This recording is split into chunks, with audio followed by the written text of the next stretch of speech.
দান করছো যেন বিক্রি সীমাবদ্ধ নয়, তোমার আত্মার দায়িত্ব পাচ্ছে সে ধরনের কর্তব্য সে শীল পালন করো না।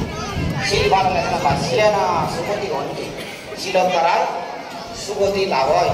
শিলে না বহু সম্পদা কঠিন জীবদান করছো না, কিন্তু ইসলামী বাদে এক কন্যা কঠিন জীবদান করিনে মানব রূপে দেয় কঠিন জীবদানের খবর লাভ করতে জন্ম নরক কি জিনিস খবর নয়।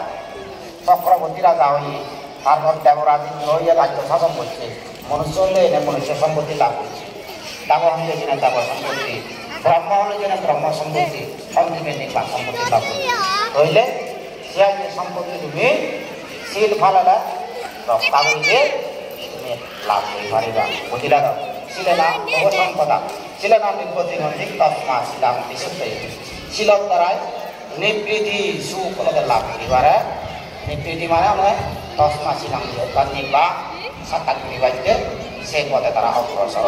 সেগুলা সিয়াই বীজ তুমি রোপণ করিলা খামেলা, এই পুণ্য জানে তোমার জন্মে জন্মান্তর লাভ, ইহকাল সুখময় পরকাল সুখময় অন্তিমে দুঃখমুক্তির হেতু উৎপন্ন এই কামনা করিলে এতক্ষণ পর্যন্ত তোমায় তো নাতি কামনা করছ গোলা বাংলা করে যদ্দূর ভার মুই তোমার বুঝেবার চেষ্টা করছ, আশা করা বুঝে পারছ। তুমি যিনি কম লাগায় চিনি গ্রহণ করিবা, যিনি কম লাগায় একটু ফেলে দিবা। হ্যাঁ, একটা করে সচেতন করে দেবা, একতা উদ্যোগ দেবা, একে করে পরিপূরণ করে দেবা এবং খারাপ পদার্থ মা বোন আমরা রক্ষা করিবার চেষ্টা করিবা।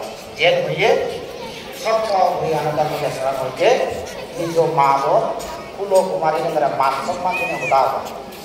আন্দাজে বান্দাজে অপমান অসম জানা করিবা মিলে উড়াই হয় সেন তারারেও সম্মান দিনে হতা হয়নি তারা যত দিনে বুঝিলে শুনে